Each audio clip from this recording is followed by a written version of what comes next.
पुढच्या रिपोर्टकडे. एकेकाळी बॉलिवूडमध्ये नंबर 1 असलेला अभिनेता गोविंदा पुन्हा एकदा राजकीय पिक्चरमध्ये परतलाय. मुख्यमंत्री एकनाथ शिंदे यांच्या शिवसेनेत गोविंदाने आज प्रवेश केला. गोविंदा उमेदवार असणार नाही तर तो स्टार प्रचारक असेल असं एकनाथ शिंदेंनी सांगितलंय. लोकसभा निवडणुकीत शिवसेनेला गोविंदाचा फायदा होणार का? पाहूया याबद्दलचा हा स्पेशल रिपोर्ट. राजकीय आखाड्यात गोविंदा रिटर्न्स. गोविंदाचा शिंदेंच्या शिवसेनेत प्रवेश. मुंबई उत्तर पश्चिम मधून लोकसभेच्या रिंगणात. एकेकाळचा हिरो नंबर 1 पुन्हा एकदा राजकारणात नशीब आजमावण्यासाठी सज्ज झालाय. लोकसभा निवडणुकीच्या रणधुमाळीत अभिनेता गोविंदा आहुजा यानं मुख्यमंत्री एकनाथ शिंदेंच्या उपस्थितीमध्ये शिवसेनेत प्रवेश केलाय. 14 वर्षांचा वनवास संपून रामराज्य असलेल्या पक्षात आल्याची भावना यावेळी गोविंदानं व्यक्त केली आहे आणि पंतप्रधान नरेंद्र मोदींच्या कामाचं तोंड भरून कौतुकही केलंय. 10 पासून 24 या 14 वर्षाच्या वनवासानंतर सुरुवात रामराज्य जिथं आहे तिथेच त्याच पक्षात आदरणीय एकनाथ साहेबांच्या कृपेनं आज मी पुन्हा या पक्षात आलोय.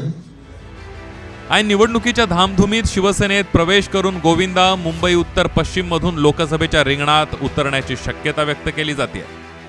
या ठिकाणी ठाकरे गटाकडून विद्यमान खासदार गजानन कीर्तीकर यांचे चिरंजीव अमोल कीर्तीकर यांना उमेदवारी जाहीर झाली आहे. त्यामुळे गोविंदा विरुद्ध अमोल कीर्तीकर असा सामना रंगण्याची शक्यता आहे. पण गोविंदा तिकिटासाठी नाही, स्टार प्रचारक म्हणून आल्याचा दावा एकनाथ शिंदेंनी केलाय. चुनाव के लिए नहीं आए, टिकट भी नहीं चाहिए. उन्होंने पहले मुझे कहा कि कोई टिकट विकट नहीं चाहिए. मैं बोला मेट्रो का तो टिकट निकालना पड़ेगा. बोले वो चलेगा, चुनाव का टिकट नहीं चाहिए. आपल्या पक्षाचे स्टार प्रचारक म्हणून काम करतील. हिंदी चित्रपट सृष्टीत गोविंदानं एक काळ गाजवला होता. कारकिर्दीच्या शिखरावर असतानाच तो राजकारणात उतरला. 2004च्या लोकसभा निवडणुकीत गोविंदानं काँग्रेसकडून उत्तर मुंबईतून निवडणूक लढवली आणि भाजपच्या राम नाईक यांचा पराभव केला. 2004च्या लोकसभा निवडणुकीच्या मतांच्या आकडेवारीवर एक नजर टाकूया. गोविंदाने काँग्रेसमधून निवडणूक लढवत 5 वेळा खासदार राहिलेल्या राम नाईक यांचा पराभव केला. तब्बल 48,271 मतांनी गोविंदानं राम नाईक यांना पराभवाची धूळ चारली होती. गोविंदाला 5,59,763 मतं मिळाली तर राम नाईक यांना 5,11,492 मतं मिळाली होती. पहिल्याच निवडणुकीत राम नाईक यांच्यासारख्या दिग्गजाचा पराभव गोविंदानं केला खरा, पण खासदार म्हणून लोकसभेत मात्र त्याला छाप पाडता आली नाही. आता 14 वर्षांच्या वनवासानंतर राजकारणात परतलेला गोविंदा पुन्हा नंबर 1 ठरतो का ते पाहायचं आहे.